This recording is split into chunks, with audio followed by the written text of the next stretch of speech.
Good morning. Kagising ko lang. Breakfast.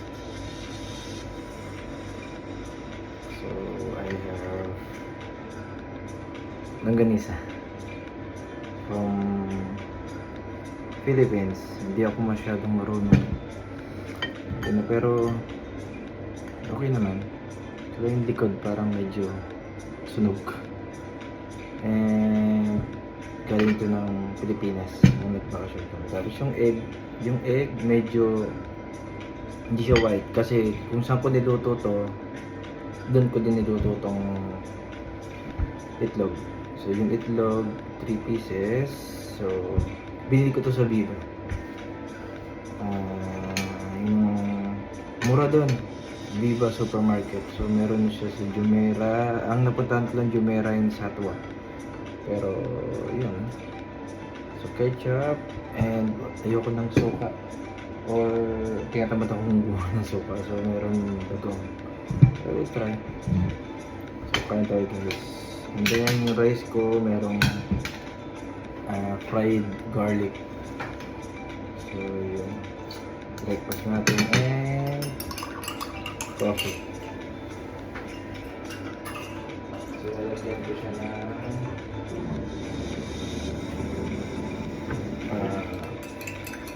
konting malamig kasi ayoko nung mainit na mainit. Black coffee lang siya, konting sugar, so hindi siya totally black coffee pero walang gatas. Ano pa ba? Yun lang. So kain tayo. So itong longganisa na to parang hindi siya yung available lagi sa mga try natin sa ketchup. Parang hindi ito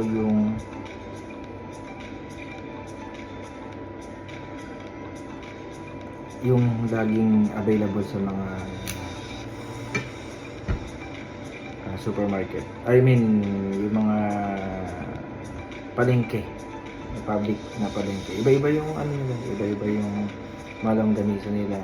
Ito parang kakaiba to kasi yung longganisa sa mga palengke parang medyo hindi siya ganun kakinis. Ano ba yun? Hindi siya ganyan kakinis. Para siyang medyo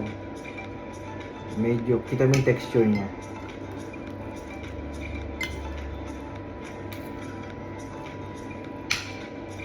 Narinig sa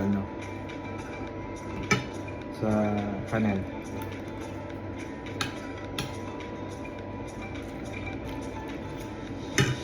Try natin yung bagoong. Pero dati yung bata ako, ang bagoong sa akin is ulam. I mean, ulam siya. Kung bigyan mo ko ng bagoong, ulam ko na siya. Malakas ako sa kanin. Masarap. Masarap to. Longganisa and talong. Pritong talong. Okay, naalala ko tuloy. Pritong talong.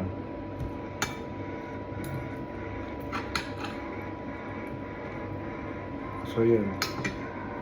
Yung itlog, magandang bumili. Nasa Dubai tayo. Okay. Masarap siyang bumili ng hindi. I mean, more siyang bumili sa Viva Supermarket. So, parang 10 dirhams, pero maliliit lang siya. Okay.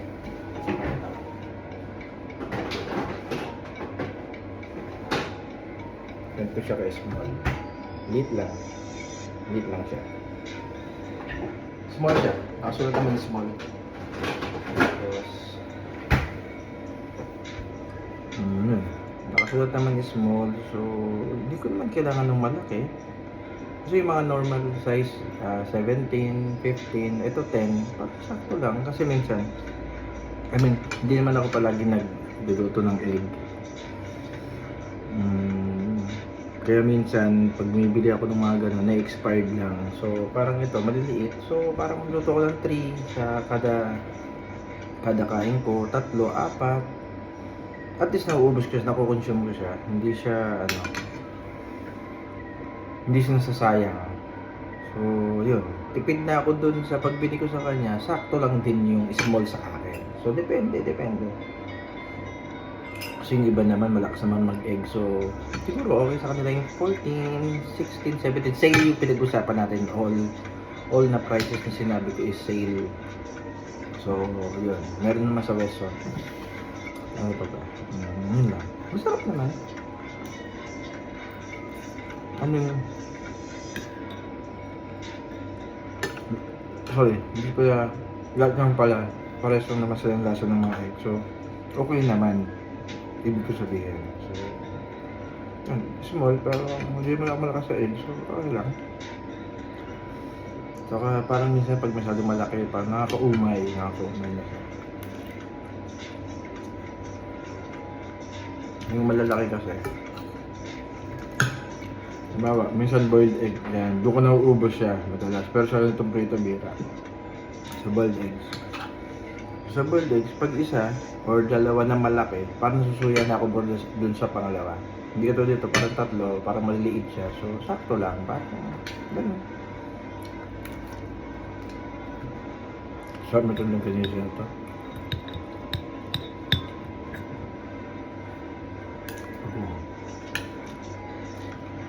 So, yun ang bata ako. Malakas ako sa kanin, hindi sa ulam. So, yun, konting, siguro bigyan mo dito, dati,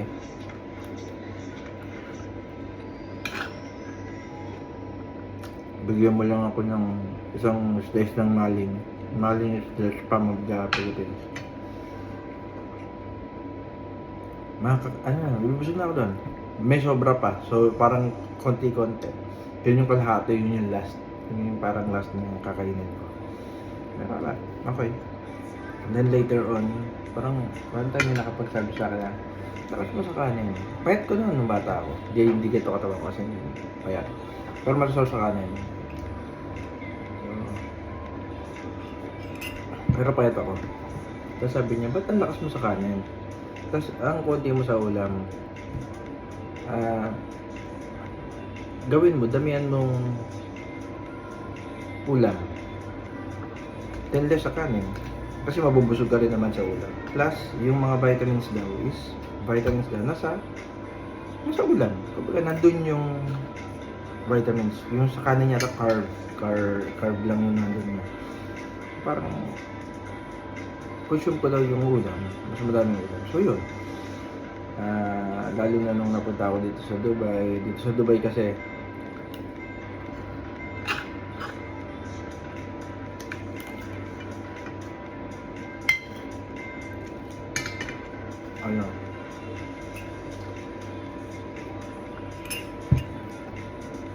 mas magandang magluto ng madami. I mean, not for one. Malabo kung magluto ng for one. So, for example, maling. Yun yung maling na lang. Sige. Yung maling dito, sa Pinas, pag nagluto ako, madami kami. Kasi, tayo sa Pinas na kasama natin yung pamilya natin, magulang natin, girlfriend, asawa, anak. Hindi ka dito sa Dubai, solo ka. Hindi ka man solo, may kasama kang ibang housemates. Yung housemates. So, pwede ka magluto ng marami, pero kunyari pa isa-isa lang. Kunyari, maling. Ang maling dito, pag bumili ako, lutuin ko na lahat. Kakainin ko na siya. Minsan may matitira pa ng konti. Pero lagi ko sa ref, kakainin ko siya ulit. Pero sabihin na natin, sa Pilipinas, pag luto ko sa maling, 5 kaming maghahati, pwede. Plus noodles, gano'n. Parang sabaw. Dito pag nag-open ka ng maling, siguro, ang mga kain ko na kunyari sa isang buong maling, may slice ko siya ng 10. Siguro makakain ko sa kanya 8. Sa isang kainan. So parang yun. Sa Pilipinas siguro makakadalawa lang ako plus noodles. Ganun. Kasi iba. Dati, sabi ko pala dati. Sorry. So ngayon, ganun na rin ako sa Pinas. Kumbaga parang pag nagluto ka ng maling, dati isa lang, buong pamilya, ngayon parang dalawa na. Ewan ko kung may sense sinasabi ko, pero siguro kapag napunta sa Dubai, kasi parang sa Pinas, pag bili mo yung maling magkano, 100 plus na yata. 100 plus na yata. Dito parang 5 dirhams. So, parang 5 pesos. Parang ganun sa utak mo, 5 pesos. So, sa Pilipinas 100. So, even though mas mura sa Pinas, tama ba? Mas mura. Hindi, parehas lang. Pero parang yung 5 dirhams, 5 pesos, parang ganun yung nasa utak natin. So, ayun. So, parang dito, parang okay lang mag-consume ng madami. I mean, hindi kayo magtipid. Hindi ka dahil sa Pinas pag ano. Ewan ko. Kasi lumaki ako or pinalaki kami ng magulang namin na hindi naman sa ano, hindi man kami mayaman. Kumbaga na huwag ka magsayang ng pagkain. So lumaki kami ng gano'n, na kumain kami 3 beses ang araw na busog. So, yun. So, gano'n. So, napunta ako sa Dubai. Kahit hindi kami yumaman, okay lang kasi kahit pa paano yung food nila, food ko, food ng mga kapatid ko, kasi kapatid ko rin dito, yung kuya ko nandito, yung kapatid ko sa Pilipinas, yung babae. So, at least ngayon parang hindi kami, so thank you sa blessing kasi hindi kami nahihirapan na kumain ng 3 beses sa araw. Na kahit ano, kung ano yung gusto mo kasi yun, may teacher nga pala ako dati.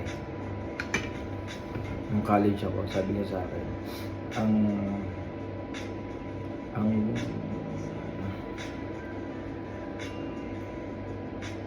ang batayan niya na nandun na siya sa level ng gusto niya is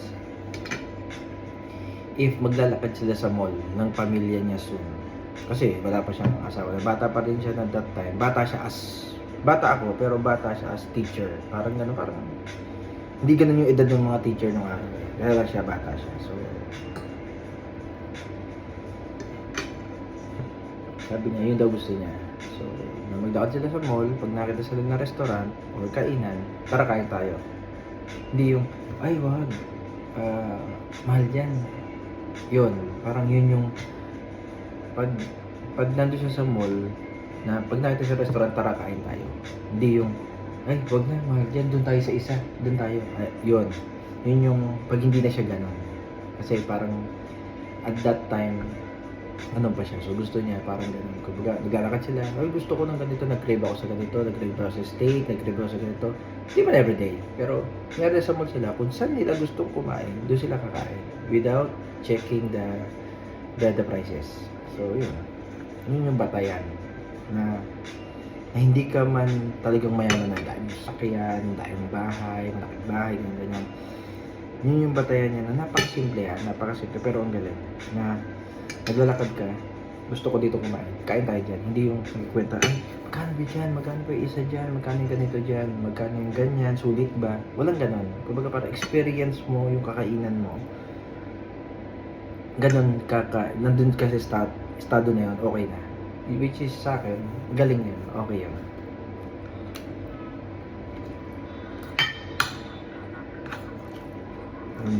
Pero sa kanin na ako.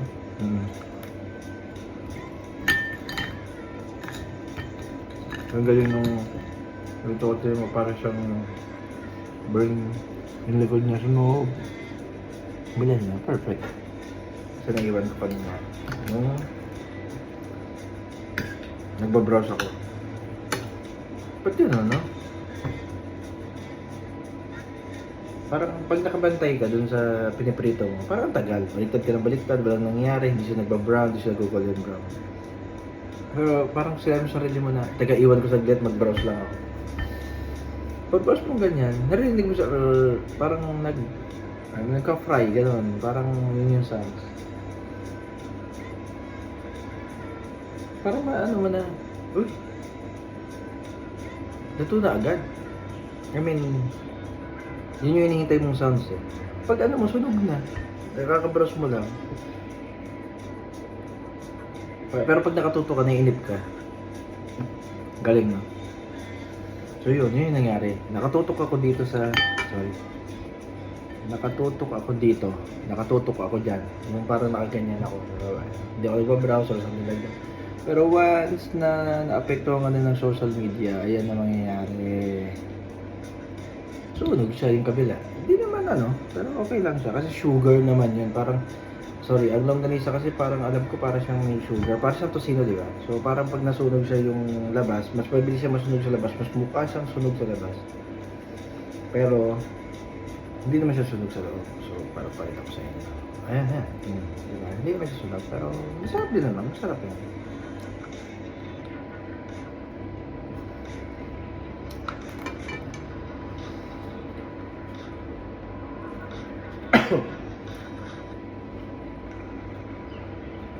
Masarap din to air fryer. Kaya lang. Ano nga, no?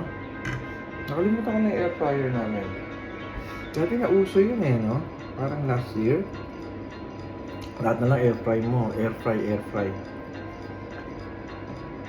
Tapos tamad. Tamad din naman ako ngayon. Pero hindi ko na ginagamit yung air fryer. Hindi, minsan kasi masyadong tuyo din yung sa air fryer. Lalo sa mga ganito pagkain. Siguro last time kong ginamit yung air fryer for tinapa. Tinapa is parang... Ano ba yung tinapa? Steamed fish?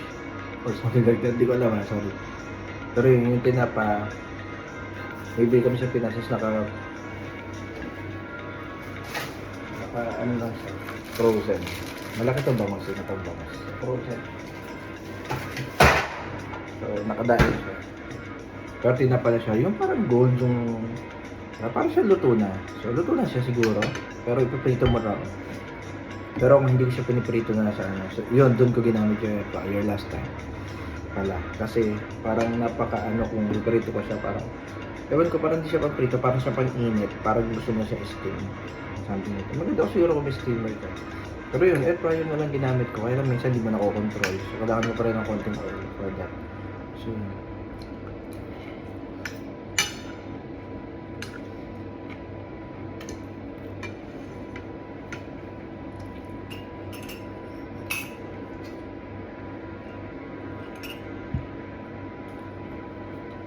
yun, parang breakfast ko na to sa lunch. Sarap yung bulong. Wala ko ano.